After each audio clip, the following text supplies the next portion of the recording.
নমস্কাৰ সকলোকে, মই কাশ্মীৰৰ মোৰ অন্য এটি ব্লগলৈ আপোনালোক সকলোকে স্বাগতম জনাইছোঁ। যিহেতু মোৰ আগৰ ভিডিঅ'টোত দেখিছে আপোনালোকে যে মই ফাৰ্ষ্ট ডে মানালী কেনেকৈ স্পেণ্ড কৰিলোঁ, আজি আহকচোন মই ছেকেণ্ড ডেটোনো কেনেকৈ পাৰ কৰিলোঁ চাওঁ। এয়া ৰাতিপুৱা সোনকালে শুই উঠি মই আৰু মোৰ লগৰজনী লাগি গৈছোঁ পূৰা মেকআপত, তাই মোক কৰি দিছে। এই হৈছে বাৰ্বি আৰু ধুনীয়াকৈ মেকআপ চেকআপ আমি কৰিছোঁ। যিহেতু আমাৰ 7:30ত ব্ৰেকফাষ্ট কৰিব লাগেই আৰু 8টা বজাত আমি সকলো ওলাই যাব লাগে, যিহেতু গোটেই দিনটো ফুৰিব লাগে যে। আৰু ছেকেণ্ড ডে আমাৰ যাবলগীয়া আছিলে চলাং ভেলী। চ' চলাং ভেলীত বহুত স্ন' পৰে আৰু সেইকাৰণে আমি সোনকালে যাবলৈ লৈছিলোঁ, তেতিয়াহে আমি সোনকালে ঘূৰি আহিব পাৰিম। এফালে মালবিকাই নিজৰ মেকআপ নিজে কৰিছে আৰু ধুনীয়াকৈ মেকআপ চেকআপ কৰিলে ফটো ধুনীয়া আহিব ন। চ' আমাৰ ফটোকেইখনে মেইন মটো হিচাপে আমাৰ ফটো ভাল আহিব লাগে, সেইটোৱে আমাৰ মেইন মটো আৰু আমাৰ সঁচা কথা ক'বলৈ গ'লে। ইফালেতো আমাৰ ধুনীয়া ধুনীয়া এক্সপিৰিয়েঞ্চবিলাক আছেই আৰু এইফালে ধুনীয়াকৈ আমি ৰাতিপুৱা সোনকালে 5টা বজাতে উঠি গা পা ধুই ৰেডি হৈছোঁ। এইফালে বাৰ্বি আকৌ মোক লাষ্টত লগাবলৈ লৈছে ব্লাছটো লগাবলৈ হ'লে হাঁহি দিব লাগে, সেইকাৰণে চাব মই হাঁহি দিছোঁ, যিহেতু তেতিয়াহে ব্লাছটো ধুনীয়াকৈ ওলাব। এয়া দেখিছে নহয়, ৰাতিপুৱা একদম পূৰা 5টাতে উঠি 6টাতে মেকআপ, অলপে ষ্ট্ৰাগল নহয় আৰু আমাৰ কাৰণে কৰিবই লাগিব, যিহেতু আমি সোনকালে ওলাই গৈ ঘূৰি আহিব লাগিব, ৰাতিৰ কথা আছে আৰু বৰফ পৰা জেগা ন, বহুতখিনি কথা আহি যায়। সেইকাৰণে ইজনীয়ে সিজনীয়ে এনেকৈ মিলা প্ৰীতিৰে ওলাই মেলি আমি সাজু যাবলৈ চলাং ভেলী। আৰু চাওকচোন ইমানেই ধুনীয়া ভিউ নহয় চলাং ভেলী। আমি ধুনীয়া ধুনীয়া পাহাৰীয়া একা বেকা ৰাস্তাৰে গৈছিলোঁ, সেয়া বৰফ যে পৰি আছে সেই তাতে আমি যাম, য'ত বহুত স্ন' পৰিব আৰু আমাৰ কাৰণে সেয়া হেভেনৰ নিচিনা। এইটো আমাৰ ড্ৰিম আছিলে যে আমি মানালী যাম আৰু স্ন' চাম, আৰু সঁচাকৈ ভগৱানৰ কৃপাত আমি স্ন' দেখিলোঁ, ফিলো কৰিছোঁ। সঁচাকৈ বহুত ভাল লাগিলে ট্ৰিপটো। আমি আছোঁ চলাং ভেলী। বৰফ পৰি আছে, বৰফ পৰিছে। খালি এটা বস্তু মেগী খালোঁ আমি, আচলতে মেগীটোৰ দামটো জোখতকৈ বেছি লাগিলে হয় নাই বাৰু কোৱাচোন? হ'ব দিয়া, একো নাই, খাব লাগে। হ'ব দিয়া আৰু বাই বাই। পাহাৰী মেগী, বাই বাই।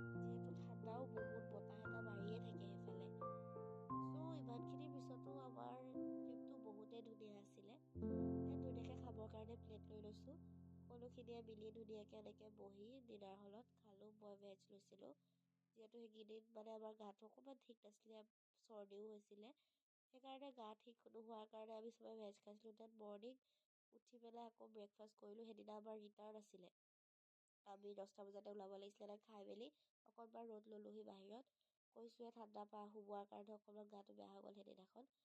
দেন আমাৰ ৰুম নম্বৰ আছিলে 312 আৰু লাষ্ট ডে বুলি মই নিজৰ ৰুম টুৰ দিওঁ বুলি ভাবিলোঁ। আৰু সোমাই আমাৰ এখন আছে আইনা। দেন এইফালে গোটেইখিনি লাগি আছে পেকিঙত, যিহেতু লাষ্ট ডে হয়। এতিয়া সোনকালে আমি 10টা বজাত ওলাব লাগিব, 10:30ত আমি হোটেল ৰুমৰ পৰা যাবই লাগিব, যিহেতু আমি চণ্ডীগড় যামগৈ আকৌ। দেন এইটো আমাৰ বাথৰুম আৰু এইফালে তলত থাকে 3জনী, এয়া আপোনালোকক দেখাইছোঁ। দেন এইফালে অকণমানি সৰু সৰু চিৰিয়েদি আমি ওপৰলৈ যাম, যিহেতু ওপৰত মই আৰু বাৰ্বি থাকোঁ। আমাৰ 5জনী আৰু তলত 3জনী আৰু ওপৰত 2জনী। আৰু এইফালে বাৰ্বিয়ে নিজৰ কাপোৰখিনি ধুনীয়াকৈ সামৰি আছে। মোৰ অলৰেডি পেকিং হৈয়ে গৈছিলে। আৰু এইখন আমাৰ বিচনা এটা, তাতে টিভিও আছে, এইফালে বিচনা সন্মুখত আইনা। আৰু এতিয়া দেখাম আপোনালোকক আমাৰ বেলকনিৰ ভিউটো, য'ৰ পৰা আমি চলাং ভেলী দেখি থাকোঁ।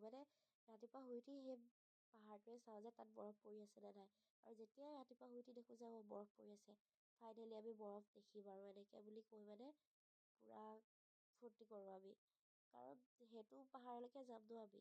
চ' বৰফ নেদেখিলে মনটো বেয়া লাগে, আৰু বৰফ পৰা দেখিলেতো আমাৰ অলৰেডি ভাল লাগিবই, যিহেতু সেইটো পাহাৰত যাম আৰু বৰফ পৰিছে সেইকাৰণেতো বৰফ দেখিছোঁ। এয়া চাওকচোন ধুনীয়াকৈ একদম ৰ'দো পৰি থাকে, এইফালে কাষৰ ৰুমবিলাক, আৰু ইয়াত তলত বন ফায়াৰ হয়, আপোনালোকক মই আগৰ ভিডিঅ'টোত দেখাইছোৱে।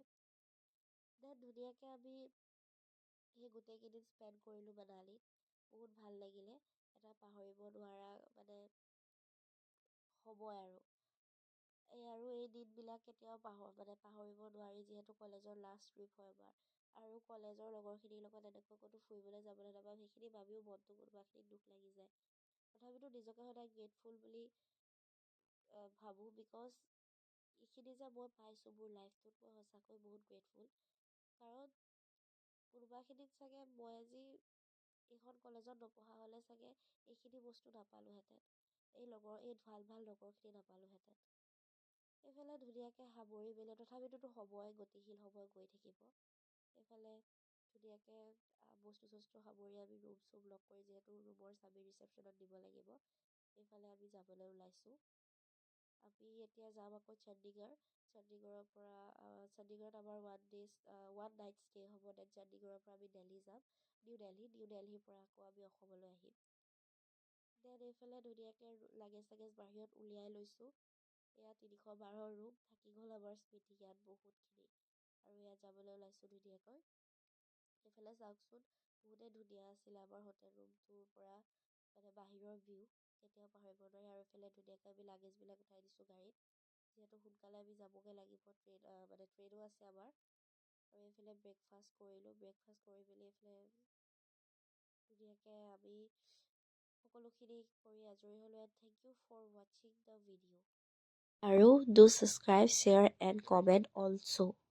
I love you all. Bye bye.